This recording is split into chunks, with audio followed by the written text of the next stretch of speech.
Hello, good evening and welcome to the Bangalore International Centre.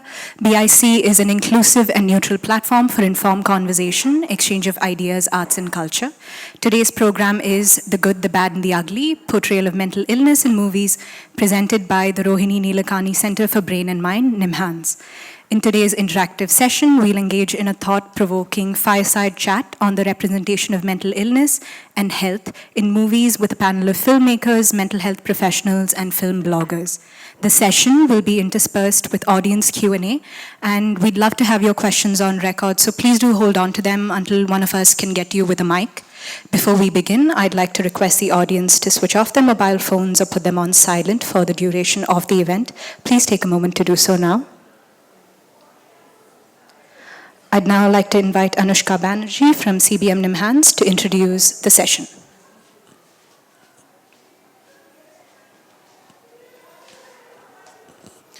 Good evening, everyone, and a very warm welcome to Coffee, Cinema, and Community, Mental Health Redefined. My name is Anushka Banerjee, and I lead the Science Communication team at the Rohini Nilekani Centre for Brain and Mind at the National Institute of Mental Health and Neurosciences. At CBM NIMHANS, we support research on 5 severe mental illnesses and use different tools and techniques to understand the complexities of brain and mind conditions at the molecular and gene level. If you're interested in learning more about our work or volunteering, you can pick up some of our resources placed outside on the tables, or you can contact any of our team members. At CBM NIMHANS, we also develop unique and engaging outreach and awareness programs, one of which all of you are attending today. This event is part of our ongoing Brain Awareness Week program, sponsored by the International Brain Research Organization and Dana Foundation, in collaboration with the Department of Mental Health Education at NIMHANS and the Center for Brain and Mind at NCBS Bangalore. Through this event, we aim to foster public enthusiasm and support for brain science through education and awareness about the brain, mental health, and benefits of neuroscience research. Before we begin, I'd like to request you all to please hold on to the feedback forms that we've handed out. If you've not received one, our team members will hand it out again as well. So make sure you fill up the forms and hand it back to our team members at the end of the session. Without further ado, let's give a warm welcome to our panelists and the moderator for today's event, filmmaker and teacher Anmol Tikku.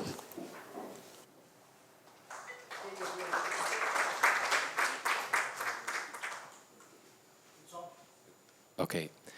Thank you for having us here. Very grateful to be in this space and to actually have this conversation. Before I kind of introduce our panelists and to kind of set the tone for what we are going to be talking about, I think in the name Center for Brain and Mind, there is an invitation to bring the objective, organic, neurological understanding of the brain with the kind of social things that are around us, what the mind stands for in some ways. So I hope that this can be a conversation which happens between all of us, and I'm very, very privileged, and I think we all are, to have filmmakers, psychiatrists, film enthusiasts in conversations so that we can actually understand mental disorders, mental distress, mental illnesses in a more nuanced and holistic manner through this conversation. So to my right is Basundhara Ghosh, who is a physicist, a cosmologist, but when she's not thinking about the big questions of the universe, she's also an incredible film critic who runs an Insta blog called Gangs of Cinepur. Thank you, Basundhara. To her right is Dr. Suhas of NIMHANS. He's a professor of psychiatry, and he's a clinician, with a deep interest in things both genetic and social. And across the side, we have the 2 filmmakers. Just so happens we are there, separated. But we have Vrinda, who is a filmmaker across all kinds of genres. She's best known for her work Limitless, which has had a strong festival run. And then we have Sunil, who works in fiction films. He's made many of them. He's been around for a while. So we'll hopefully bring our different vantage points, our different experiences into this conversation about mental health, mental illness and the stigma around that, and our role as people who occupy this space together. So before diving into the substantive part of the conversation, I think it's important to mention that last week or so, there was a Supreme Court judgment around representation of persons with disabilities in films. And the Supreme Court basically said that prejudice and prejudicial storytelling cannot be protected free speech. That's not what free speech is meant. But it's one thing for this to come as a diktat from above, saying that, don't make prejudiced images, representations of people with disabilities, including psychosocial disabilities. But it's another thing for us as an informed public to think about what are these representations, what are these prejudices that exist within us, why do they persist, and what can we do about them? And I hope that we can take this next 1.5 hours to kind of dig deeper into this so that we can actually look at the realities and challenges of addressing psychosocial distress in a more meaningful way. So how many of you think that movies in particular affect how we as a society perceive and feel about mental illnesses and persons with mental illness? Can I have a show of hands? Okay, great. Almost everyone does that, right? Okay, that makes sense why you're here. How many of you feel that you particularly have been informed or misinformed, either way, by movies about mental illnesses, that you have been impressed? Okay, again, most people here. So I want to start that as a conversation, and if you can think about in what ways you have kind of been influenced by movies, then we'll come to you and we can kind of have this back and forth conversation. Yeah, let's do that. So does anyone from the panel want to chip in about how have you feel been influenced by the depiction of mental illness or mental disorders through films? Has that affected you for good or for worse? Hello. First of all, thank you for inviting me here. It's an absolute pleasure, and I'm here mostly to learn because I am not a specialist in the field, obviously. I'm somebody who really loves watching films. So in a way, I think, especially in a country like India, where films affect every sector of the society in terms of understanding different, aspects, whether it's social, economic, or political. The understanding of mental health and mental disorders is also on that spectrum. So, for example, I would say one of my favorite films that I think has dealt with the topic of, how to handle depression and how to seek help was this film called Dear Zindagi, which is a Hindi film starring Shah Rukh Khan and Alia Bhatt. So that is a film that has really touched upon the topic of therapy. And this person, she goes to the therapist and asks for help, professional help, when she feels that she is getting into a zone that she is not liking. But I also have some issues with that film. For example, there are sequences where they have outdoor sessions and they're going to the beach, going on cycling, which I don't think is how therapy generally works. So I approached a therapist a couple of years ago, and before that, my idea of therapy was more or less from this film, and I didn't really find it in alignment with what my expectations were, similar to what you would expect from a college after watching Kuch Kuch Hota Hai, something like that, I guess. But yeah, so we have to learn these things also through personal experience, and so film should not be the be-all and the end-all source of knowledge. That is my takeaway, essentially.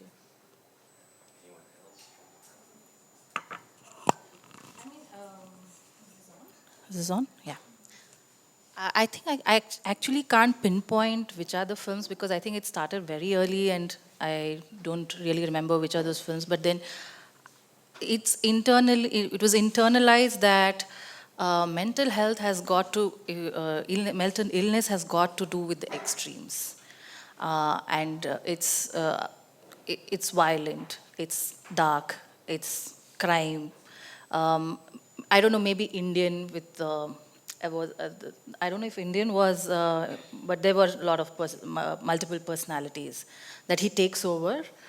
Then Onion, and Ghajini.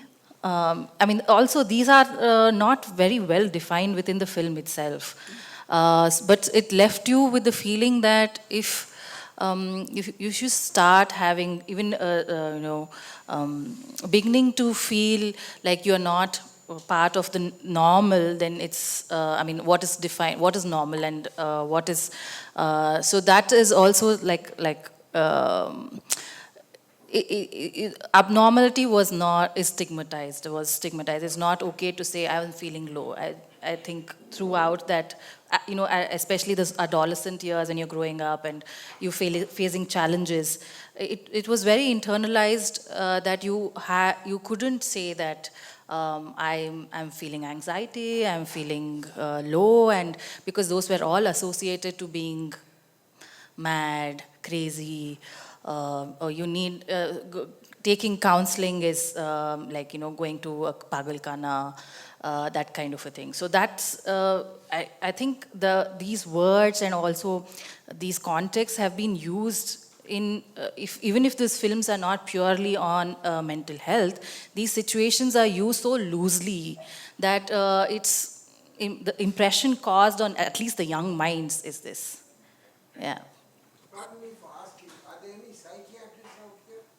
Yes, we have Dr. Suhas right here. Yes. We have Dr. Suhas from NIMHANS right on the panel. Yeah, so I'm also a filmmaker and learning, and so the disclaimer, I'm not an expert on either of the fields. I mean, the terminologies and everything that I might not really get it right, and I'm here to explore and learn, yeah. Great. I'm an old friend of Dr. Kalyan Sundar. Is he here anywhere? Dr. Kalyan? I don't think he's here, sir, but yeah, we'll just keep the thing down. Yeah, we'll No, I just wanted to know because he's one of the finest. Yes, of course. We know Dr. psychiatrists, Kalyan Sundar. Yeah, thank you. And he has changed a lot of things in Bangalore. Yes, absolutely. Yes, thank you. Suhas, do you want to step in? So on the topic of movies and psychiatry, I suppose even before I became a psychiatrist from a young age, growing up watching extremely wonderful movies, especially South Indian cinema, I distinctly remember there was a Tamil movie in which a child is dealing with the loss of the mother, and subsequently there is a stepmother who comes into her life, and she refuses to let go of the pillow in which the mother has actually, it's an air pillow, so the mother has actually breathed her last few breaths into that pillow, and the child just refuses to let the air go out of that pillow. And symbolically, while the stepmother tries to sort of foster a good rapport relationship with this child, towards the end of the movie, there is a cathartic kind of an experience, and then symbolically, the child actually releases the air from that pillow as if to symbolize that, yes, I'm actually ready to let go now, and I'm ready to make this new connection, ready to make this new relationship of love with the mother who's actually come into my life. In Kannada cinema too, Suresh Blicker with his movies and themes actually dealt with complex themes wherein a child who was traumatized actually had vivid nighttime behavior wherein she used to go to the refrigerator, put a knife and then take it out back, and then he depicted it in a very mature manner wherein there was no ostracization, there was no overt dramatization, wherein he actually spent time with the child to understand what was going on and tried to give meaning to it. So such movies, which are actually not mainstream of sorts, spoke to me in the sense that when we find out that, okay, there is these behaviors which might seem a bit bizarre, there are these attributes or traits that we see on the surface which looks a bit off. But then if you go deeper, you do find meanings behind all these subtle things, and then you try to help individuals. And of course, there are these commercial elements to Onion, the need for a cathartic experience through movies. We as, I think culturally we love stories. I mean, That is something that is unique to Indians. We love stories, and so through cinema we look for the characters that we relate to. So therefore, if you look at, again, across the entire length and breadth of our country, movies in which there is this common man who rises to the top and then takes on this establishment which is so very evil, so very powerful, and then does a whole lot of things and sets it right. It is a very, very powerful experience for the person going into a movie theater, because in that 3 hours of cinema, he is experiencing relief from the real life distress and other experiences that he is having. And just temporarily, at least for about 3 hours, he believes that some real change is possible, it has happened, and so on and so forth. So yes, cinema does speak to people, it does inspire people, and it has the power to motivate people to take right steps regarding their healthcare as well. I'm not talking about the negative aspects of it, because I'm sure that we will cover that during the subsequent parts of our discussion. Thank you. Sunil, do you want to? Fellow, thank you so much for having me here. My pleasure too. I have a lot to say in the future point, so I'm going to save my words, save my time for now. But I think in full agreement with what everyone has shared. Just one counterposition though is that I'm a filmmaker. I primarily work in fiction. I think that fiction cinema, particularly in a place like India with popular cinema as a movement, as the dominant form of the art, is more a barometer of society rather than an influencer. It can happen. Films do influence what is happening, but a film that involves extensive misogyny and sexism earning 800 crores is not so much virtue of the film, it's an indicator of how the people are perceiving that film. So of course, it's a chicken and egg thing, I suppose. But I do think that films tend to, especially in popular cinema, they lag the trend rather than set it. So somebody saying and while I personally pursue trying to be progressive in the film and trying to show something that is aspirational and how life should be, I think most popular cinema tends to say, well, this is how people are. I think they should be criticized from that perspective too. Like it's very much part of the fabric of how people are right now. So a lot of the points that we want to discuss, I think, fall under that category, according to me. But yeah. So that's actually a great provocation. We want to come into conversation with you. So we're going to actually send a mic around and very briefly, right? Maybe a few of you, because many people raise their hands saying that we have been influenced by films, or certain films spoke to us about mental illness and mental health. So maybe you can raise your hand and just say the name of the film and in one line how it influenced you, yeah, so that we can have many more people, yeah. So please raise your hands and the mic will go around. I saw a movie called Khamoshi of 1969, Rajesh Khanna and Wahida Rehman. That influenced me quite a lot, and it made me think quite a lot, keeping Wahida Rehman, who plays a nurse who in the mental hospital, how what she has gone through and why she becomes what she becomes as the movie ends. So that influenced me quite a lot. I saw the movie One Flew Over the Cuckoo's Nest. That's a very interesting movie where the whole debate is whether the person actually is mentally challenged or he's just faking it. And I saw it long time back. In fact, even in the end, I was confused whether was he faking it or was he real. Other hands, please. Yeah.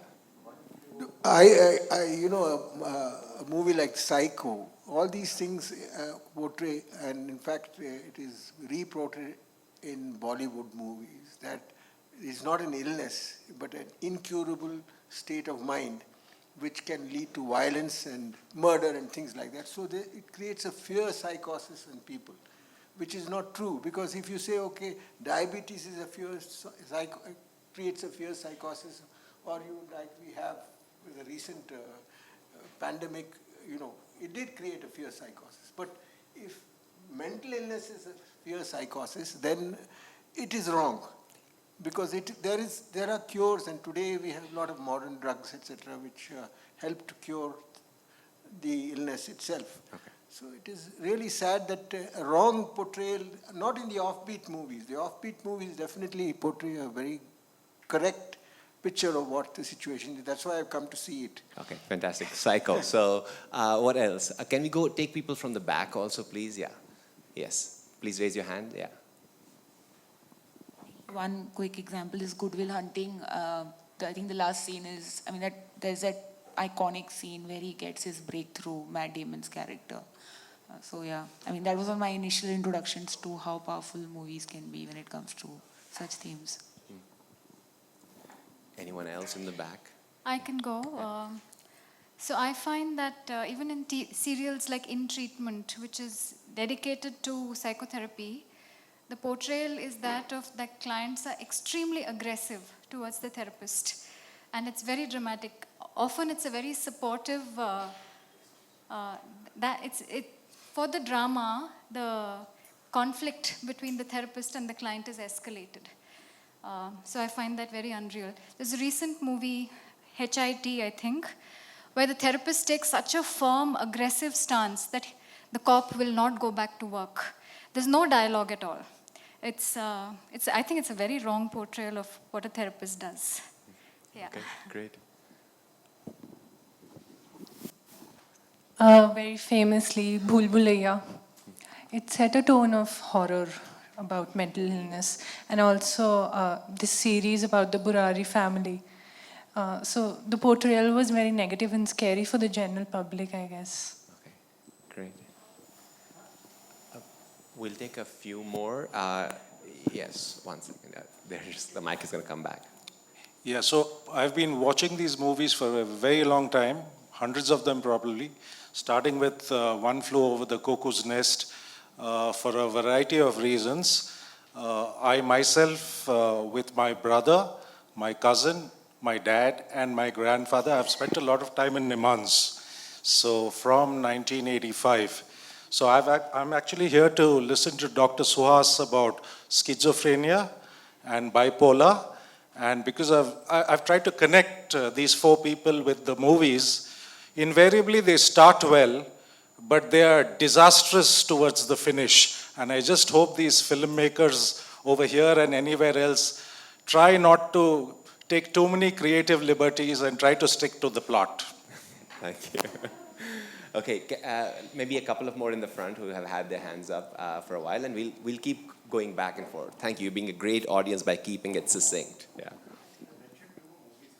We'll come back, sir. Yeah. Hi, I'm Sangeeta. I'm a psychologist myself.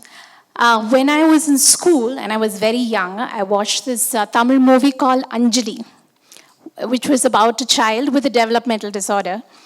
And I think one of the things I'd like to share very quickly is that I watched that movie. I was very, it was an amazing movie for a kid because there were so many children and they were singing and dancing.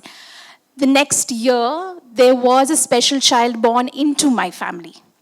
So that movie had an even more profound effect on me. And about 2 days back, I was reading Mani Ratnam's biography, in which he mentioned that he spent 1 year in a special school studying special children before he wrote the script for the movie. So that movie influenced me quite a bit.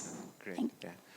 One last one. This is Bhool Bhulaiya's original version, Manichitra Thalu, I would say. Yeah. So the way of portraying the film language is really amazing, but the way the psychological issue which is telling, and the way they want to make it very scientific by making the character Sunny from America and all. So, so in that way it is, even in my childhood I believe it was very true and everything, but yeah, later on this unlearning happened. I think that is a good film to discuss. Thank you. So, what's actually quite intriguing is that that most of the comments have been about films that have been negative. There have some comments about films that have positively influenced people. So I think it establishes the power of the medium, right? It has a certain kind of hold, or as Sunil pointed out, that it at least depicts it speaks to us in a certain kind of way because these thoughts are already in us. The structure, we're receptive to such prejudicial kind of depictions. And the consequence, obviously, I mean, if you read studies about stigma, I don't think we need to speak about stigma out there. Even within medical fraternity, non-psychiatrists or non-psychiatric medical staff, study after study shows that persons with mental illness are less likely to receive the same kind of care because the stigma is there. MBBS students, if you actually talk to them about psychiatry as a field, it's generally rated low on the list of choices for a variety of reasons, including certain kinds of prejudices. So these things have this stigma, this prejudice, which the films are feeding into, has a long afterlife in all kinds of segments of our population. And I think it's important for us to kind of face this head on. It's not just a problem of somewhere else, right? And just being educated doesn't necessarily probably solve this thing. So before we get into our next session, I think one thing that's kind of important, and I think Vrinda was already indicating this, that it's not just about films. The way we talk about mental illness and all things allied, associated with it, it's already tinged in our language with lots of, with stigma, right? It's internalized, it's public, it's with people associated with it. Psychiatrists might be seen as those who work in pagalkhana, so don't go there, don't hang out next to them. So, and then obviously we see this in how we refer to people who have mental health challenges, right? That person is a schizophrenic as opposed to a person with a mental illness, right? And already you have set the tone for that person's identity is reduced to their illness. There's nothing more. And then when you see a film which is just about somebody being crazy all the time, then that is not a big leap from calling that person a schizophrenic person all the time, right? So I think it's important for us to kind of try to unpack this stigma. So why don't we actually see a set of movies that perhaps show some of the common tropes of mental illness or neuropsychiatric disorders, and we can then kind of unpack them together, what's going on.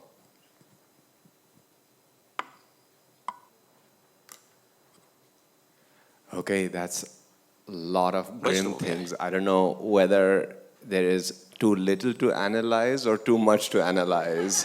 But I'm sorry, first of all, it's very distressing to watch all this stuff. But this is some of the stuff that's come out of different cinemas across this country. So we have to confront that and think about it.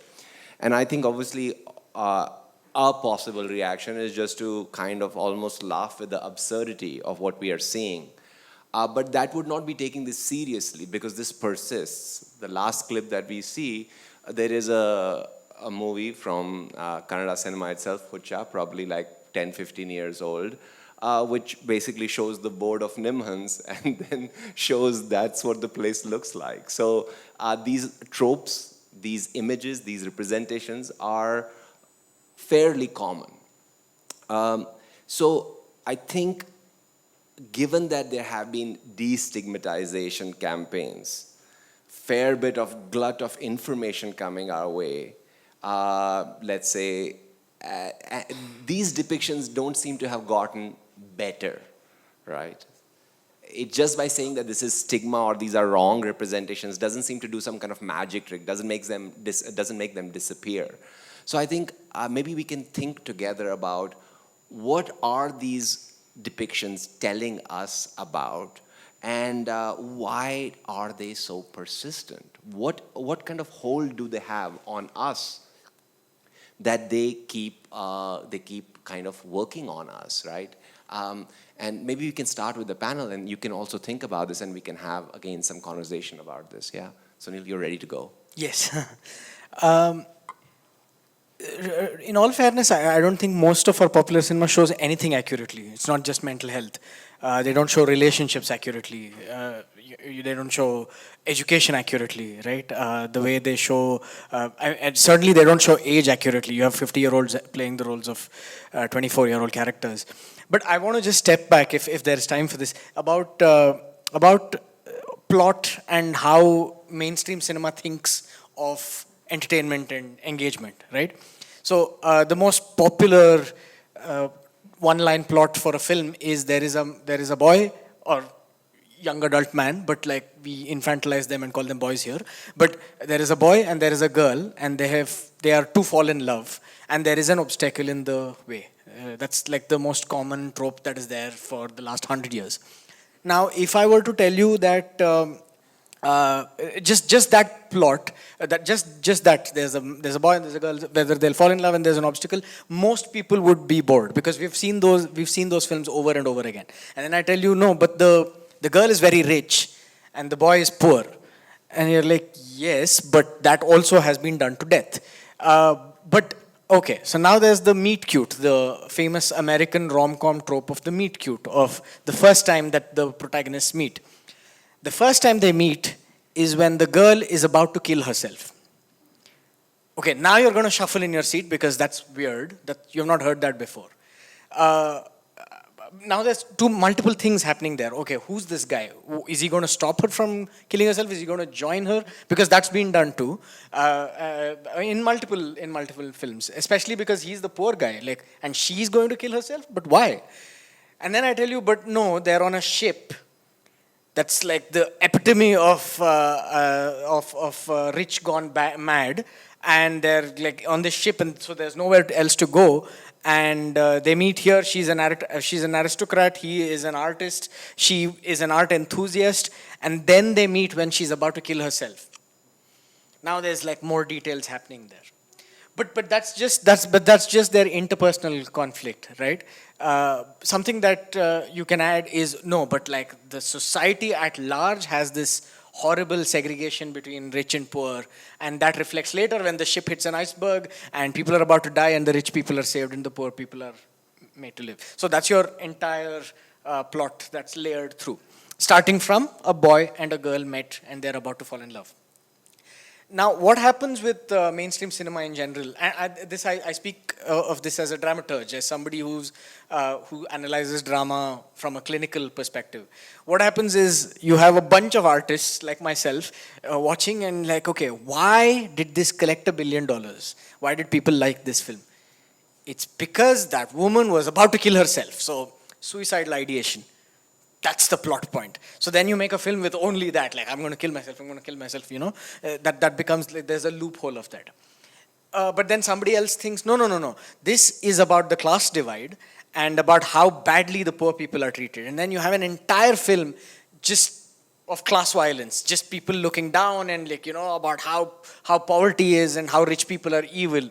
And so over time you have the snowballing effect for these plot points, and of course, all in the name of creative liberty.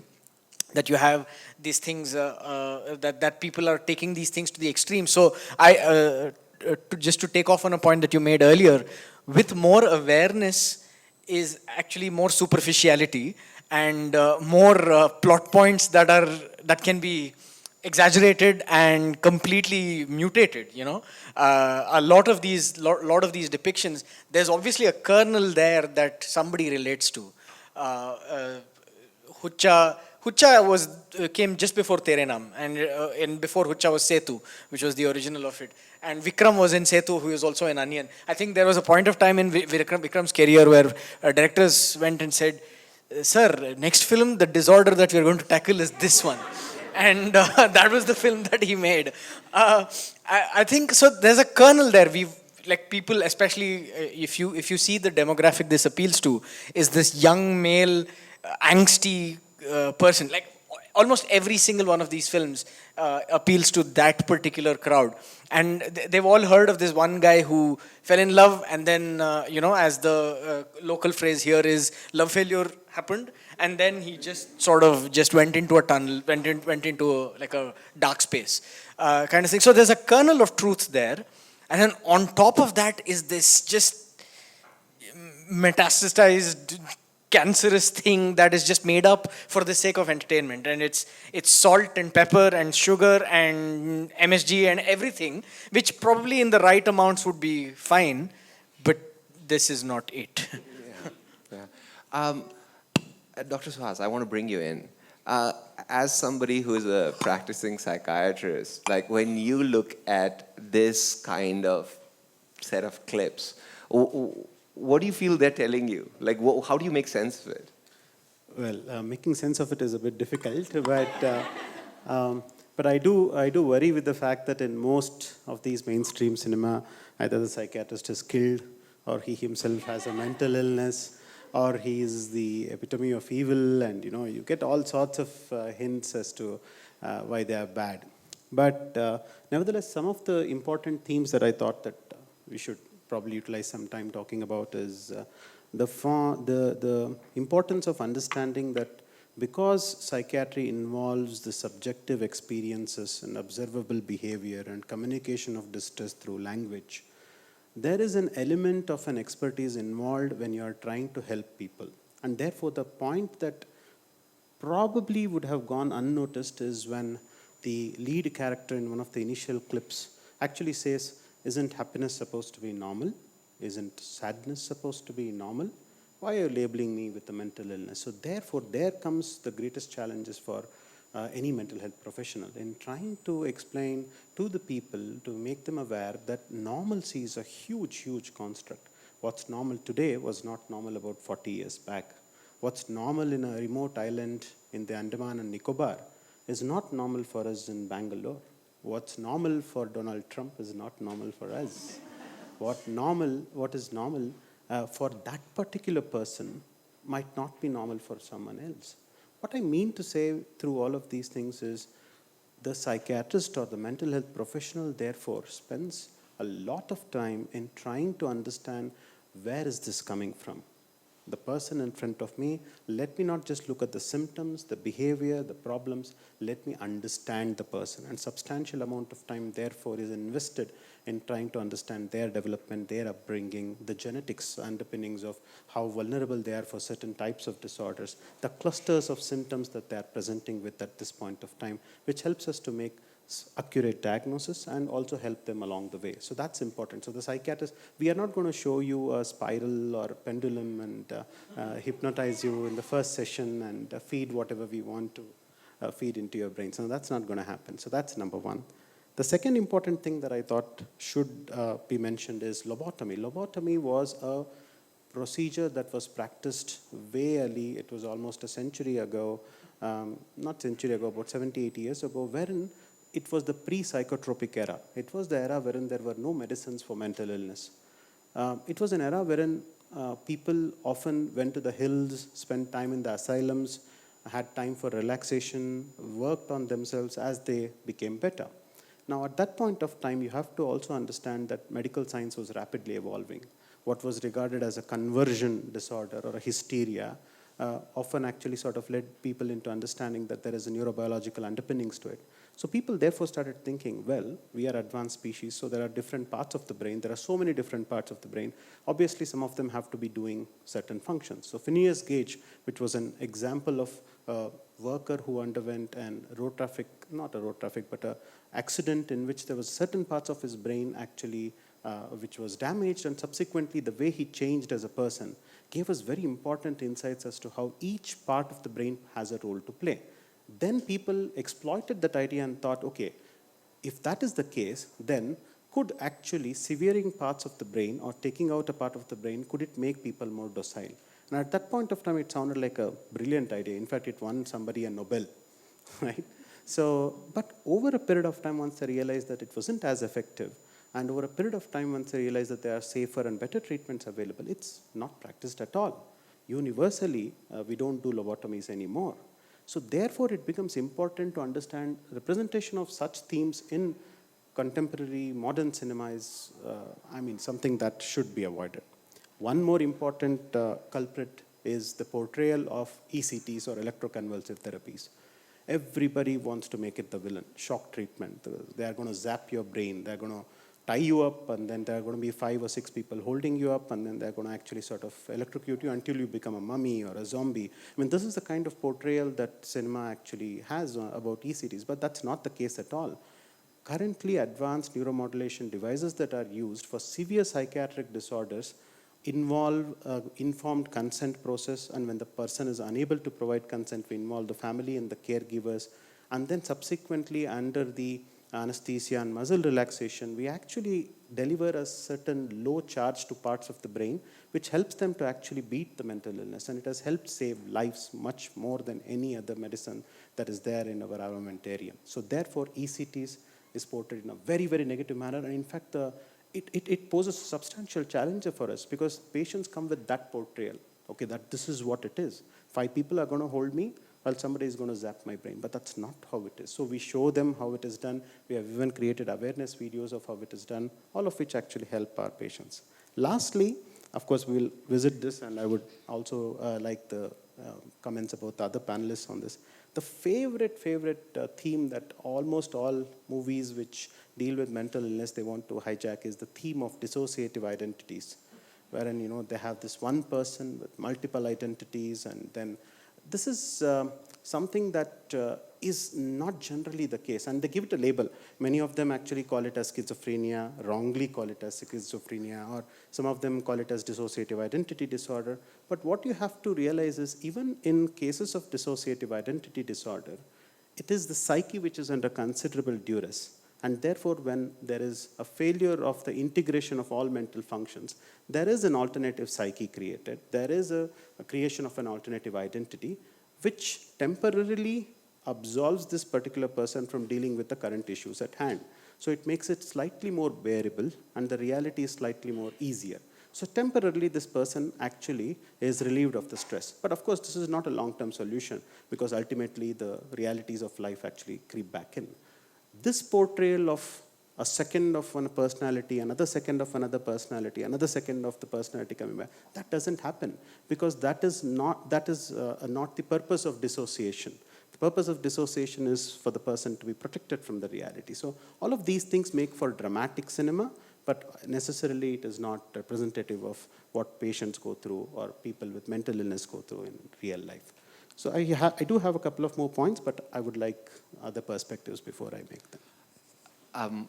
Vasundhara, Vrinda, will come to you. When I was hearing Suhas talking about this, like the nuance that he's trying to bring, and the films that are so unnuanced because they're working with your primal, almost emotional response, like emotional thing. That contrast is interesting, because maybe most people find it too nuanced. It's too much thinking, whereas, you just want to see something exciting on the screen, right? And so that's one of the challenges, seems to me, that maybe our need for that instinctive emotional high kind of blots out this kind of nuanced thinking that we're trying to kind of get to. And another thing that is, I think, fairly kind of prominent is this thing of the kernel of truth. You don't see, for example, that kind of religious institution as an image in Hollywood films, which are not necessarily accurate. They have a different set of cultural tropes working there. The religious institution where the mad are trapped, that's our contribution to those kinds of images. And this proliferation of these films is right after the Irrawaddy incident. So somehow that incident where many people were burned to death at a religious site, people with mental distress, brought this image into the cultural sphere, and then people took all kinds of creative liberties with it, right? For example, here we don't see a person being paranoid that the Russians or the CIA are chasing them, right? That's a particular kind of American paranoia. So these cultural texts, these films are telling us about somehow we are making sense of this world, right? So I appreciate that insight. Vrinda, Vasundhara, how do we make sense of this? Like, what do you feel like they are telling us, these films?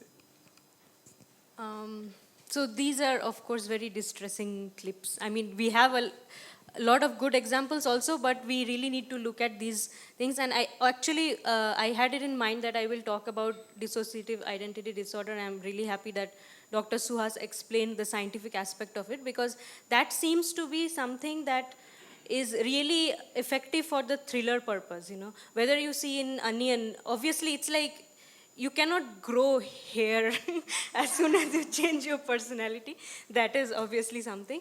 But there are other films even Bhool Bhulaiya or Mani Chitratar, they also have this dissociative identity disorder thing at their core.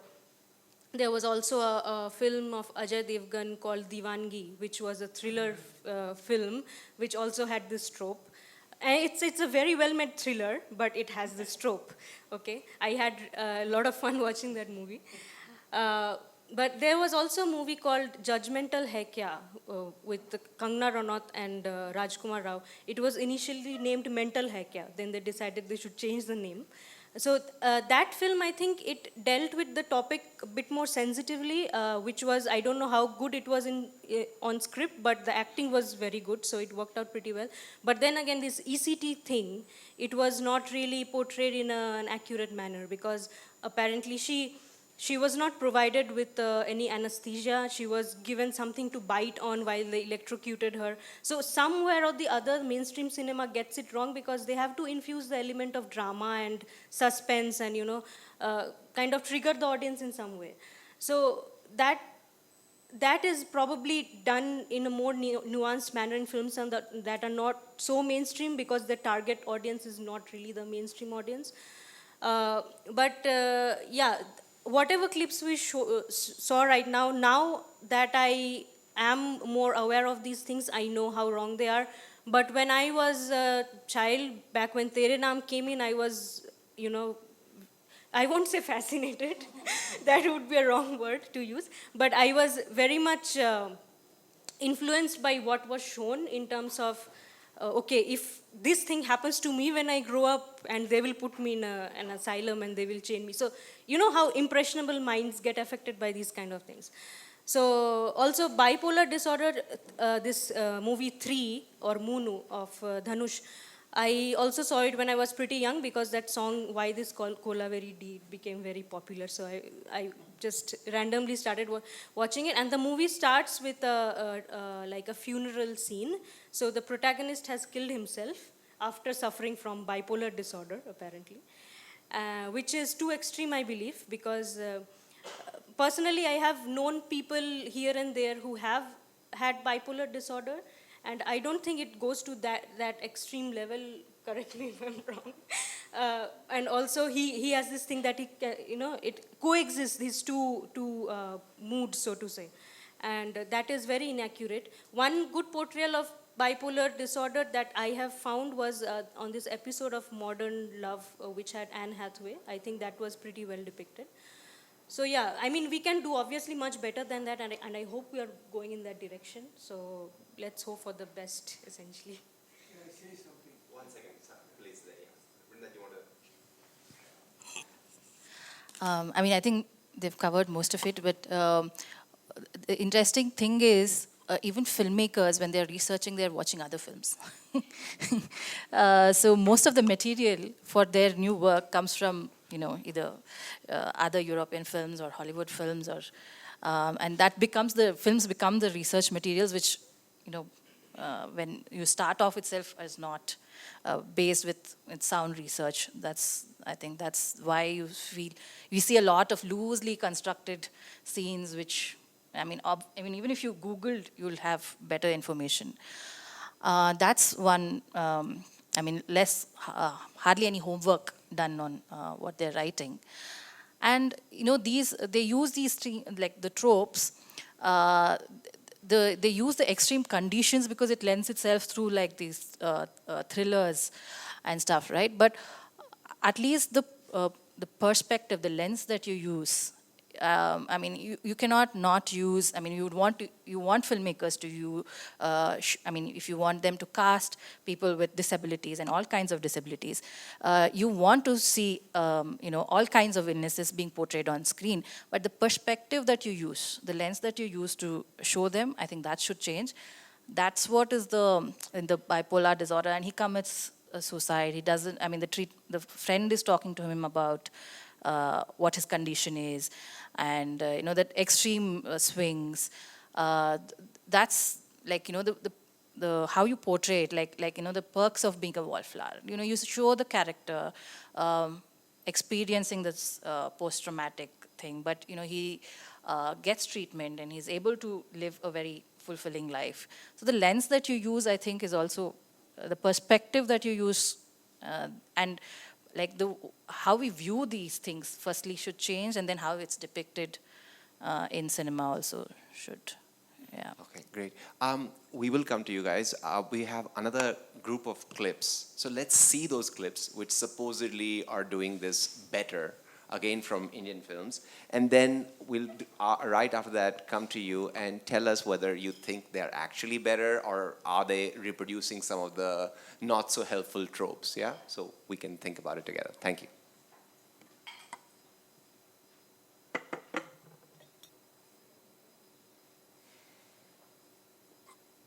Okay, so this time we'll start with you guys. What did you make of these clips, and do you feel like there's a way in which we can make cinema that is actually more nuanced, or did you find something that was missing, could be done better even in these clips? Yeah, any kind of responses?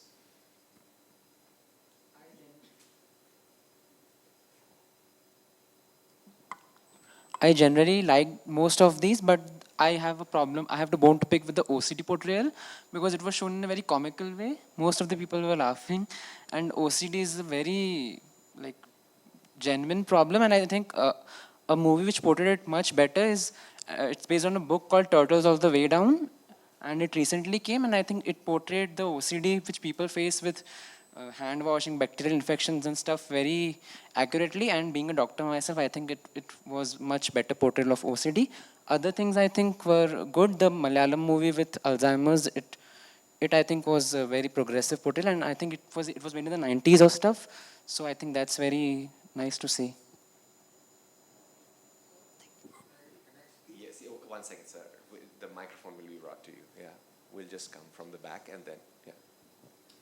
The last clip with Shabana Azmi, there's this film called The Shutter Island, and they depict delusions in such a humane way.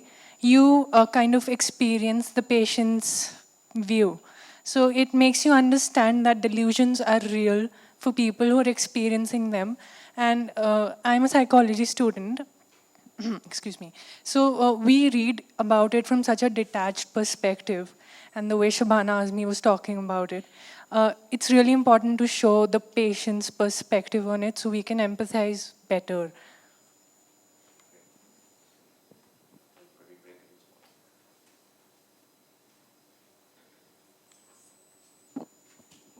See, the second lot of movies were more towards the good.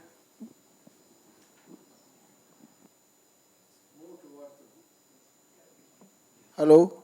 More towards the good. It would help to change perception. But if you look at, in the old days when somebody was walking on the road and muttering to himself or talking and making signs like this, you thought he was mad. And you had to go, route number 4 to Nimhans or something like that. But today you find people walking around with a mobile phone and Bluetooth, and they look exactly like the so-called mad people of the past. So it's just a question of perception. The perception has to change if one has to view things. And the main thing is that mental illness should be considered as missing chemicals in the brain. That's all, simple. And we don't know how to reintroduce those chemicals or help generate those chemicals which will improve the condition of the brain.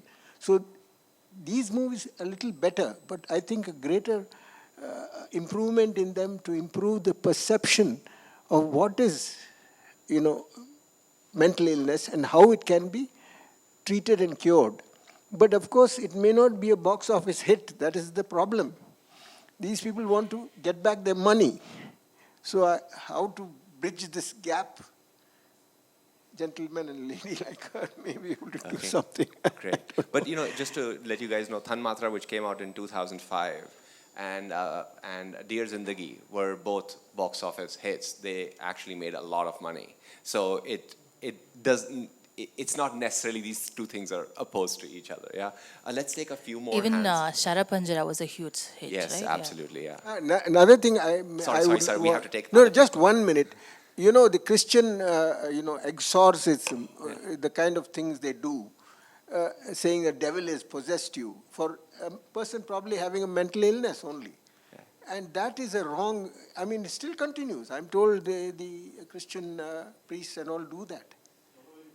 Yes, so we see with the priest depiction here also, yeah. Yeah. So let's take a couple of other hands from people who have not spoken till now. Yeah, thank you. Hi.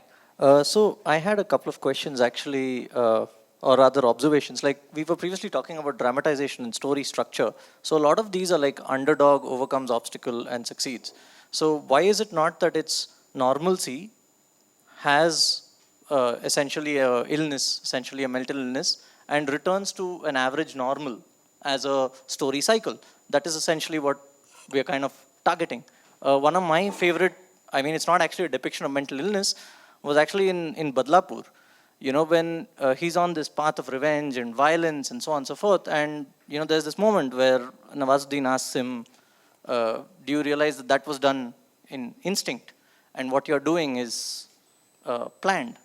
So we are all a step away from what can be construed as abnormal. So and the second thing was that in cinema, everything is planned. Like the shot of that asylum, which has become a trope, it took time to light, to set, to act, to frame, to all of these things. It should take some time to Google. Okay, one more comment from right here, and then. Yeah, so I have studied both media and psychology, so I have more of a perspective into genre. I think films that have taken a conscious decision to not mix genres with mental illness, especially in Bollywood, I think they do a better job, and they also communicate the right way, because that is the end goal. Whenever we have ulterior motives like, oh, the girl and the guy had to meet, or some other thing that was happening and the mental health part was just a plot device, the message is completely lost. So that's why when we speak of credible movies, we talk about Dear Zindagi. And also I want to mention a movie, I think we've all seen it, Tare Zameen Par. I think it was the template for addressing socially relevant issues in an educational way. We have to, in India at least, filmmakers have to take that conscious decision that we are still in that stage of educating people, and we are not in the stage of like what Hollywood movies do, where we can use schizophrenia as a plot device like they did in Beautiful Mind. We are not there yet. But having said that, I also want to say, because we are all watching shows on streaming is doing much better, I think. And also shout out to Malayalam films. They are also doing much better at like just showing someone who's diagnosed but also undiagnosed.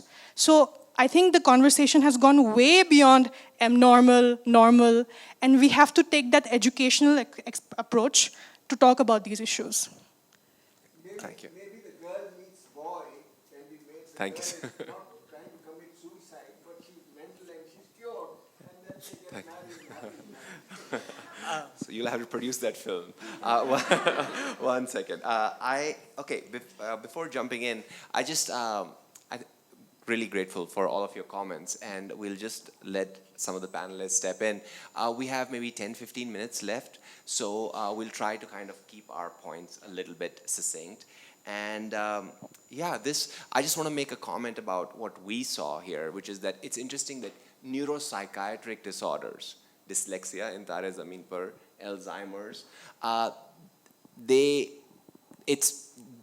they're generally being dealt with in a much better way psychologist mental health conversation, but the mental illness, especially severe mental illnesses, right? Schizophrenia, bipolar, those still tend to be reduced into like simple plot devices. So there might be something happening there with the ways in which we are also currently grappling with mental health, right? It's easier to talk about mental health rather than mental illness, especially severe mental illnesses. So we will jump into this next bit about what next, how can we do better, how might we do better. But before, if any of you want to respond to the audience, that'd be great. Yeah. I I agree with all the insightful comments that have been made. The second set of clips were a bit better, but just to sort of point out towards the fact that, involuntary hospitalizations, chaining someone, tonsuring someone, that doesn't happen anymore. That hasn't happened in quite a few decades. So therefore, again, portraying those things on cinema has to obviously stop. Second thing is bringing back to the concepts that you subtly communicate. There you have got Alia Bhatt coming in, meeting someone for help, and then saying, "Oh well, the white coat one, the one who gives me pills, the pill pushers." To actually reduce the expertise of a medical domain of psychiatry to pill pushers is perhaps one of the saddest things that has happened to modern mental health space, because that is not what we do and that is not how we go about our business, right? Yes, many of the people who come to us might be prescribed medications, but that's after a thoughtful diagnosis, a thoughtful understanding of what the person is going through. And we are not pushing, I'm not sitting in the OPD with a few pills and going, there you go, and then go, and you'll get some sleep. So these are the kind of subtle stigmas that needs to be avoided too. The overt stigmas, in the first half of the segment we dealt with that. The subtle stigmas that you're actually pushing through, even the so-called better representation, is something that we need to avoid too. And one more point that I thought is, yes, mundane, thank you, somebody actually made that point. Leading a mundane, normal life is so much underrated, When people want to show this person who is going through mental illness is an IAS topper, he changes the world, he does something. Why? Couldn't we just one of us who led an ordinary good life? We beat a mental illness and we became better. Such portrayals also needs to increase in the field of cinema and creative arts.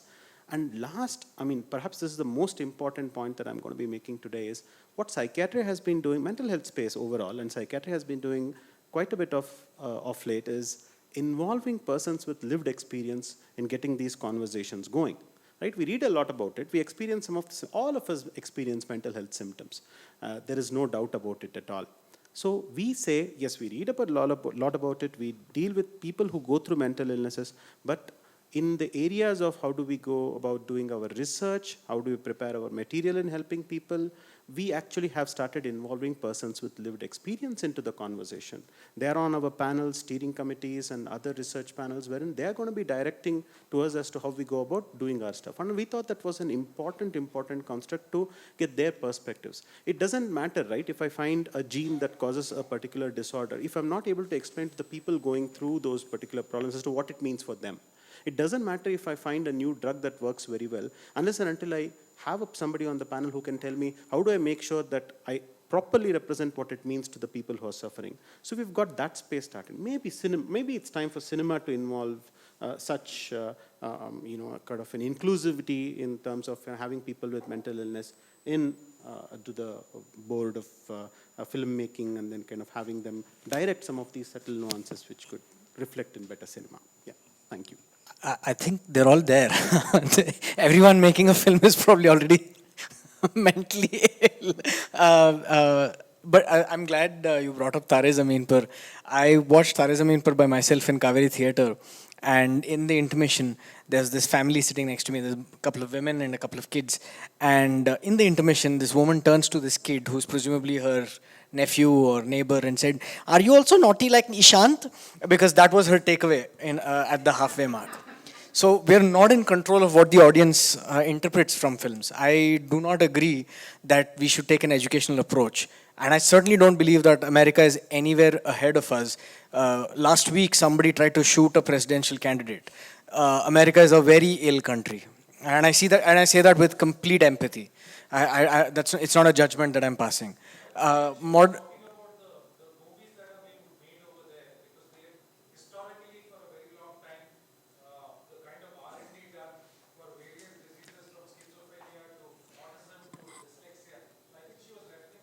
I don't disagree. I don't disagree, but because the comment was about the audience, I specifically refer to the audience. But coming back to what we were discussing about, I'm glad Dr. Suhas addressed all of this. I personally don't think that these are the best depictions of mental health, mental illnesses either. But again, like these are, I'm hoping these are steps in the right direction. But like I don't want to take more time to pick apart what I thought was wrong. Specifically in the therapy session, she has zero resistance. She just takes on every suggestion that the therapist gives her. The first time my therapist said you should look up anancastic traits and OCPD. There are people who think that they're right all the time, and I said, doctor, no, hang on, you're mistaken. I don't think I'm right all the time. I am right all the time. And it took time to actually absorb what I was told into understanding something about myself, and things like that. Like showing this therapy also as this picnic kind of a thing was a little jarring for me. It's a violent process. You're confronting what you're doing, even at a very banal level of somebody who's on the spectrum of mental illnesses. She's on the easier side of things. Vasundhara, Vrinda, do you feel that we need this kind of top-down approach where people censor bad depictions, sit on judgment? Do you want like cigarette smoking kind of disclaimers? This is not real depiction. How do you think we should go forward? And do you think that the kind of realist, depictions that happen in other cinemas that are not the kind of mode of cinema making here, that we should adopt them? How do we go forward in our kind of cinematic cultures? Yeah. I mean, I want to also talk about another beautiful film that I had seen a while ago, Ahan. I think it's streaming on one of the OTT platforms. And it's about a Down syndrome person who's trying to take up a job, and there's a lot of resistance from family, but and he makes friends with someone who has an OCD, and they both work through the challenges they face, and then they, like what you have been saying, like why can't we see ordinary people having or struggling with certain kind of illness, but managing it and overcoming it and living a good life or a fulfilling life. So those stories exist, and this Shara Panjara also. Good cinema, I think, will find its audience and it will reach. So I mean, censorship. I don't know how that works. I don't think as filmmakers will ever be open to anyone else telling us how things should be done.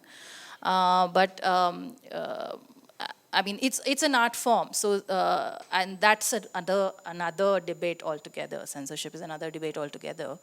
But then I think ignorance, lack of research, that's where all this kind of bad plot points are coming in, and that's if that's taken care of, it should be good. Vasundhara. So yeah, I agree on the part that research is very important. And she talked about Anjali, where Mani Ratnam interacted with these children for a year before making this film. So I think if the filmmaker is really deliberately wanting to portray it in an accurate manner, he or she can. It's not something that is unattainable. And we have seen mainstream cinema doing well with good portrayal. Obviously, Tare Zameen Par is probably the best example. Although I don't think it's a mental disability, it's more like a learning disability, but some kind of disability. So also involvement of people, like Dr. Suhas said, lived experiences is very important. You can put somebody to consult you on the team. It doesn't have to be someone who is directly dictating you what to do. But as you can see, nowadays, it has become normal to include, if you're wanting to make a film on the queer community, you include LGBTQ people. If you want to make a film about women, you include some women writers in your team. So I think that same thing can be extended to films on mental disabilities also, which will improve the situation a lot. And fortunately now the barrier between what is called commercial film and what is called art house film is kind of breaking down, and we have seen the bridge being closed. So we have, a bright future in that direction, I think, because audiences for all kinds of films exist. So as Vrinda said, the good film will obviously find its audience. Thank you very, very much. I think we are out of time. I appreciate Dr. Suhas's comment about this narrative turn in psychiatry, right? Now there's a need for narrativizing, not just looking at people's genome and their kind of symptoms. And I hope that we, as an audience, as a responsible audience, while the filmmakers and the psychiatrists do their bit, we can bring in a little bit more nuance, a little bit more mental awareness of different subjectivities from ours. Because if we are only projecting ourselves on the world and expect that, then we are doing a disservice to other people around us. So thank you very much for showing up. And we're sorry we can't take any questions anymore. Thank you very, very much. Thank you so much.